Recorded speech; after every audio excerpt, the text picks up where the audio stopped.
Si en la primera parte descubrimos cómo la inteligencia cubana se infiltró en Miami, hoy tocamos la fibra más sensible y polémica: el dinero y las mentes de la próxima generación.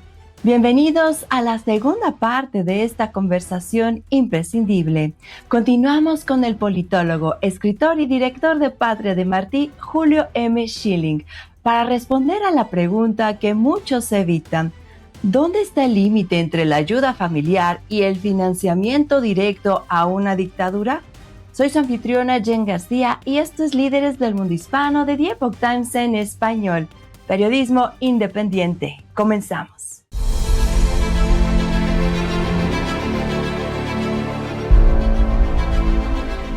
Justamente el régimen se ha venido financiando en gran parte por estos envíos de remesas del exterior, principalmente de Estados Unidos, de la diáspora cubana que está en Miami.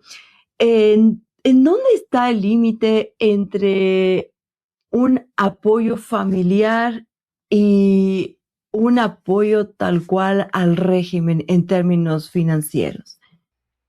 Es difícil hacer esa separación y la dictadura cubana lo sabe. O sea, las remesas y remesas en especie son una entrada importante para la dictadura de La Habana. A la misma vez es una manera de subvención económica para los cubanos que viven en la isla. O sea, sin lugar a duda hay toda una conexión de oxígeno, de careta de los cubanos que viven fuera y los que viven dentro, que sin esa ayuda. Entonces eso es difícil de, digamos, de lograr esa separación, porque por un lado está esa necesidad de personas que en su gran mayoría no tienen nada que ver con la represión y el desastre y el mal que ocurre en, en Cuba, pero son víctimas porque el sistema en Cuba está coreografiado, está preparado para que la alta élite vive de una manera excepcional, no parece de las cortes de electricidad, no hay, para ellos no hay escasez de comida, no hay escasez de petróleo, viven en otra esfera. Sin embargo, la gran mayoría de la población puede estar 2 semanas sin electricidad, agua contaminada, la basura que no se recoge. O sea, estamos hablando de una situación caótica que no empezó recientemente, o sea, a partir del 3 de enero, sino lleva décadas en elaboración. Pero es difícil preparar. Sin lugar a duda, el régimen lucra porque ellos se quedan con una parte de esos envíos, igual que, por ejemplo, las recargas de los teléfonos celulares. O sea, el régimen no prohíbe el uso de celulares en Cuba simplemente porque ellos se benefician de que se use por medio de las recargas que prácticamente todas se pagan desde el exterior, gran parte de ellos desde Miami. Entonces, por un lado, sirve el poder hacer una denuncia, que ahora se ha complicado mucho más por la escasez de electricidad y que para cargar los dispositivos es un poco más complicado, pero el régimen lo tolera por la razón de que necesita esa divisa, y lo mismo pasa con las remesas. Sin embargo, es importante destacar, Jen, que tal vez en esto, igual a otras poblaciones que viven fuera, porque el caso de Cuba no es una regla, o sea, no es una excepción, mejor dicho, en cuanto a la dependencia que tiene de las remesas de afuera. La realidad es que vivir en los Estados Unidos, o sea, no se puede vivir, hay un cierto costo, y muchas de las familias que envían remesas a Cuba, en esto sí, igual a otros países, tienen que también costear su estadía en los Estados Unidos. Eh, y eso, las expectativas de la dictadura cubana cuando ha hecho la inversión de trasladar su mano de obra hacia el exterior, porque en efecto, en los últimos 3 años han salido más de 1 millón de cubanos. La población en Cuba se ha encogido, o sea, ahora está como en 8,5 millones de una población que en un momento estaba en 11 millones y pico, pero los cubanos se han ido saliendo, y el último gran éxodo, que fue a raíz del 2021 hasta el año pasado, se han ido más de 1 millón, algunas cifras es 1,5 millones de cubanos que salieron. Era el mayor éxodo de todos los éxodos que hemos visto desde 1959. Esto también ha llevado particularmente en estos últimos, este éxodo más reciente, casi todos son jóvenes, casi todos tienen familia, dejan familia en Cuba, y esto también fue calculado porque comprendían de que, bueno, si salen van a tener que mantener esta familia. Es más, si los quieren venir a visitar, nosotros, me refiero a la dictadura, somos quien controlamos la entrada y la salida de todos ellos. Quiere decir que ellos han confiado de que esas personas van a mantener cierta neutralidad en expresiones políticas, cosa que la verdad es que no ha sido así. O sea que en la práctica las remesas han sido menos de las expectativas. Si bien es una fuente de entrada importante para la dictadura, pero nada en comparación a lo que ellos esperaron en determinado momento, y todos los pronósticos que tuvieron que iba a haber. Y de igual manera, la colaboración entre los cubanos que llevan fuera más tiempo de los que llevan menos tiempo, es como los que llegaron más recientes no contagiaron a los que llevaban más tiempo en cuanto a tener una neutralidad política, sino todo lo contrario. Entonces, muchas veces algunos de estos jóvenes son más radicales que nadie, o sea, más radicales que nadie en cuanto a la solución, y son más radicales porque como vivieron más el mal del comunismo, están muy desconfiados de nada, de ninguna fórmula que pudiera venir reformadora, o sea, de reformar el actual modelo. Son los primeros, los más recientes llegados, que te dicen que eso no es posible, porque es que ellos vivieron de engaños, o sea, constantemente promesas de no, ya esto se soluciona el mes que viene, ya esto va a venir una embarcación, o sea, son para muchos de ellos toda una vida de promesas incumplidas. Entonces, están completamente negativos en cuanto a la posibilidad de que el sistema se pudiera mejorar, sino más bien claman por la abolición completa del régimen. Y eso es algo que la dictadura no contó con eso.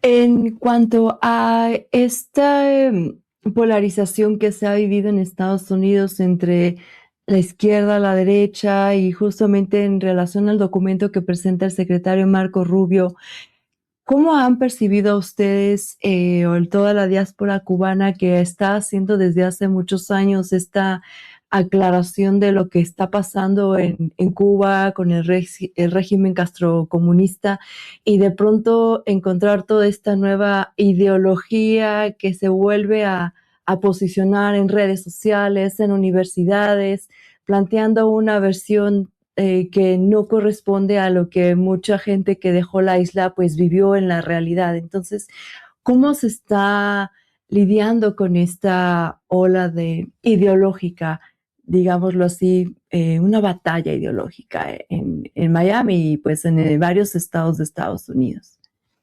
Es una pregunta muy importante, Jen, la que haces, porque la presencia de un fundamentalismo de la izquierda, y hay que recalcar, hay una izquierda democrática, pero esa izquierda democrática básicamente le han pasado por arriba, o sea, han sido puestos a un lado. Hay muchas figuras de la izquierda democrática que están totalmente disgustados con lo que se está viendo y se refleja en esa polarización y en parte la razón de esto, la culpa la tiene el propio Occidente, porque la Guerra Fría se llevó a cabo dentro de un contexto bien definido entre el comunismo y la democracia, que contenía como sistema económico el capitalismo. Pero tras concluir la Guerra Fría, se esperó y se depositó toda la fe en que la economía representada por un sistema capitalista iba a poder contagiar y promover la democracia. O sea que, del sistema económico pues iba a salir el sistema político y se abandonó totalmente la ideología. Y eso fue un gravísimo error porque recordemos que cuando el muro de Berlín cae en noviembre de 1989, unos pocos meses antes, en la plaza de Tiananmen, se masacró a miles de chinos, predominantemente jóvenes, y ahí se fundamentó el modelo chino dictatorial, en el sentido de tener un Estado marxista-leninista y una economía híbrida, o sea, una economía dirigida desde el poder político, pero lo que técnicamente se llama una economía socialista de mercado. Entonces, quiere decir que de pronto, ya de manera oficial, un régimen comunista adaptaba aspectos del capitalismo y tenía un modelo híbrido, y eso resultó no impactar lo político. O sea, y lo que pasó en la plaza de Tiananmen fue eso, donde en efecto la dictadura china estableció que podemos tener determinadas aperturas económicas, pero esto no quiere decir que vamos a cambiar el sistema político y que no van a haber derechos civiles, ni derechos políticos, ni nada de eso. Entonces, eso, el Occidente no tomó nota de eso. O sea, no tomó nota de que la economía no equivale a lo político en regímenes totalitarios, que es el caso de China, el caso de Vietnam, el caso de la Unión Soviética. Y mientras todo esto estaba ocurriendo, intelectualmente había una corriente que se conoce como marxismo cultural, que en efecto era un movimiento intelectual que surge en la década de los 1920, donde al fracasar los pronósticos de Marx, o sea, la Primera Guerra Mundial demostró que las personas no fueron a pelear por su clase social, sino por la nación. Los pronósticos de que los trabajadores iban a empeorar su situación, todo lo contrario, fueron mejorando. Eso llevó a cabo a mucha división. El fascismo surge de marxistas frustrado y ya desilusionado con el modelo estricto y clásico del marxismo. Benito Mussolini fue uno de ellos y de ahí nace el fascismo. Había un grupo que defendió los fallos de Marx, como Lenin, ¿no es verdad? Por ejemplo, y Lenin lo defendió basado en teorías de que porque había imperialismo, pues por eso fue que no funcionó lo que dijo Marx. Entonces, esa fue la idea de la Unión Soviética que adoptó. Pero había otra corriente también que pensaron que el fallo de Marx en sus predicciones fue en pensar que la economía era lo que determinaba las cosas. Ellos consideraron que era la cultura lo que determinaba las cosas. Que si controlaban la cultura, entonces sí podrían tener la revolución comunista que esperaban. Y bueno, en ese barco estaban Antonio Gramsci, George Lukács, el comunista húngaro, el Colegio de Frankfurt, ese grupo de comunistas alemanes. Entonces, quiere decir que intelectualmente fue avanzando esta noción de marxismo aplicado enfatizando en la cultura que fue creciendo y creciendo desde la década de los 60 y ya con la caída de la Unión Soviética fue formalmente el modo en que en el occidente ya se empezó a promover el marxismo.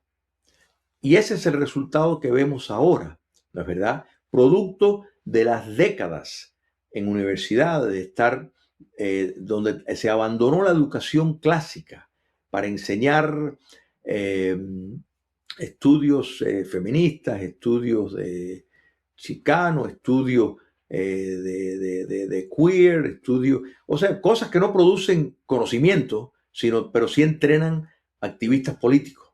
O sea, a raíz de teorías políticas que te dicen que el género es fluido, que uno decide si es hombre, si es mujer, todas estas cosas bizarras y antinatural, sin embargo, no apoyado por la ciencia, sin embargo, todas estas vertientes son desprendimientos del marxismo, la teoría crítica de la raza, que lee que el supremacismo blanco es el mal de todo lo que ha ocurrido en la historia y todas las explotaciones vienen de la supremacía blanca.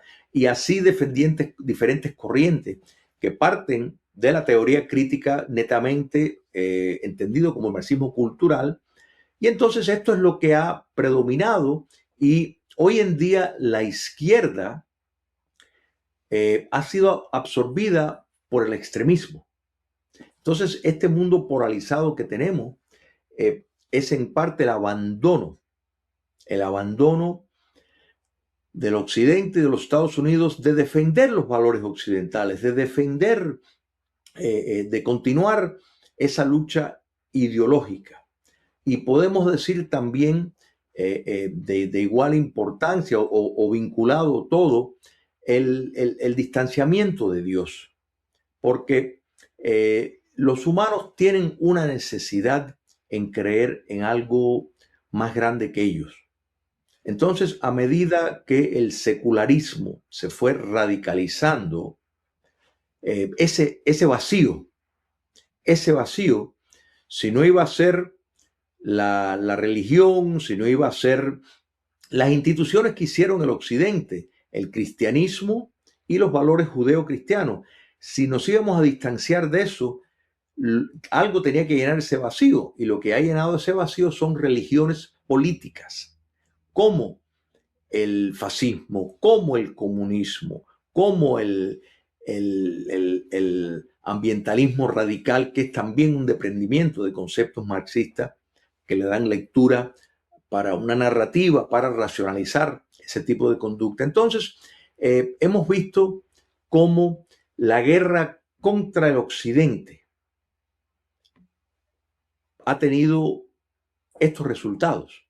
Entonces hay un esfuerzo ahora para recobrar esos valores, recobrar un terreno que se perdió. Antiguamente, por ejemplo, en los Estados Unidos se enseñaba comunismo versus americanismo. Se hacía explicaciones de los sistemas, estas cosas se explicaban. Sin embargo, todo eso quedó abolido. Universidades empezaron a enseñar cursos, por ejemplo, estudios del Medio Oriente, y los profesores que entraban eran profesores islamistas que promovían el yihad, o sea, promovían la guerra contra el occidente. Entonces vendían una idea completamente ligada a preceptos marxistas como la teoría crítica postcolonial, que en efecto que entiende que todas las potencias que fueron, todos los países que fueron colonias europeas, pues tienen rasgos de explotación por el antiguo colonizador. Y, o sea, son todas narrativas de víctima, victimario, y que solo un cambio de sistema radical es lo que puede empezar de nuevo. O sea, el comunismo no cambió en su base fundamental. Lo que cambió fue la manera de expresarlo, su metodología, y en eso ahora estamos viendo una reacción a eso y tristemente, sin lugar a duda, ha tenido y tiene una aceptación en, en las organizaciones, políticas de izquierda que en este momento las predomina. Pienso que eso con el tiempo, con el favor de Dios, cambiará, pero por el momento esto es un fenómeno no solo en los Estados Unidos, sino en todo el mundo, y para los cubanos particularmente, los que menos tiempo llevan acá fuera de Cuba, es inconcebible cómo alguien puede estar considerando el comunismo. O sea, es algo que no lo pueden creer. O sea, porque lo primero que te dicen es, pero ellos no han visto el desastre que es Cuba o el desastre que es Venezuela, lo que más de 100 millones de muertos que el comunismo tiene, una figura conservadora. Y eso, mira, eso es parte de una manera de blanquear, volviendo al intento del catolicismo de Miami. Hemos visto cómo el socialismo, por la vía de la cultura y los medios de producción cultural, han blanqueado en la mente de muchos jóvenes y muchos no jóvenes. Porque, por ejemplo, los que más votaron para el alcalde de Nueva York, por ejemplo, el señor Mandame, que no solo es comunista, sino también es islamista. Y su padre es un profesor islamista comunista radical en la Universidad de Columbia, en Nueva York. Los que más votaron por él eran blancos con títulos universitarios de la izquierda. Los negros estadounidenses de la ciudad de Nueva York no votaron por él en su mayoría, ni tampoco los blancos hispanos. Quiere decir que tiene una élite intelectual privilegiada que siente un atractivo hacia esas ideas y lo está observando desde un punto de vista totalmente idílico. Pero esto es parte de la lucha que yo creo que el Occidente tiene, y el sistema democrático, para cerrar la idea, es un producto del Occidente, y eso es parte del problema. Cuando se habló y se promovió un sistema de autogobierno, era con el entendimiento de que ese sistema de autogobierno iba a contar con una ciudadanía virtuosa, con una ciudadanía con parámetros morales, con una ciudadanía que ejercería de manera responsable el voto y su participación en el sistema. Sin embargo, cuando tienes una ciudadanía que no verdaderamente reúne las condiciones morales ni éticas para ejercer un voto y no está informado acerca de determinadas realidades, pues entonces, y carece totalmente de virtuosidad, pues entonces tienes una ciudadanía que está a favor de programaciones que a la larga destruyen el propio sistema de libertad y el propio sistema democrático por el cual entraron. Claro. Bueno, pues ha sido de verdad un gusto que nos puedas explicar a profundidad varios conceptos e interconectar los puntos de cómo se vinculan varias situaciones históricas con lo que puede ser también perfilándose hacia el futuro de, de la isla, al futuro de lo que desea el pueblo de Cuba. Ya para terminar, estimado Julio, ¿algún tema, algún comentario que nos haya faltado abordar aquí en esta conversación que hemos tenido? ¿Cómo no? Mira, quisiera enfatizar que hay una clara distinción entre la izquierda democrática. Por ejemplo, el primer país que implementó una programación de un estado de bienestar social fue la Alemania de Bismarck. Y Bismarck fue conservador. Bismarck no fue socialista. Y que cuando hablamos del modelo nórdico, o sea, Noruega, Suecia y Finlandia, eso no es socialismo, eso es socialdemocracia y la democracia cristiana.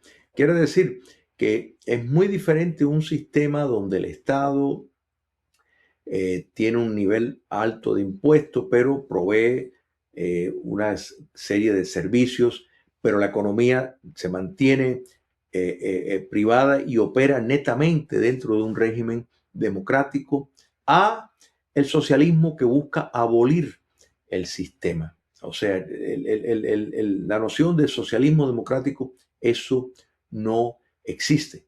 O sea, es una contradicción en términos, pero estamos en una lucha tremenda. El comunismo ha pasado una fase ahora en los países democráticos por medio de la cultura.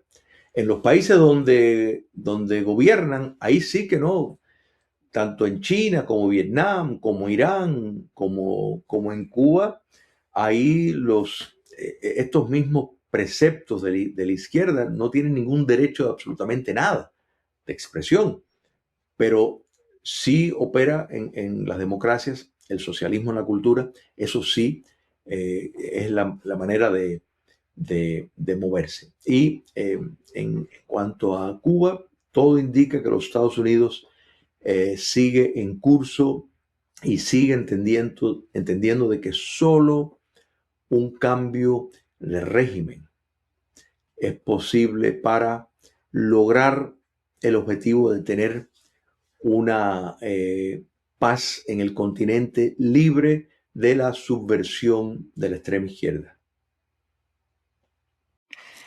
Pues ya lo has mencionado muy claramente, estimado Julio. Esperemos que todo este trabajo que ha venido realizando el secretario de Estado Marco Rubio, sobre todo pues muy cercana a su vivencia a lo que ha acontecido en Cuba desde hace tantos años con el castrocomunismo, pues finalmente pueda traerle esta libertad que tanto anhela el pueblo el pueblo de Cuba, la gente de Cuba.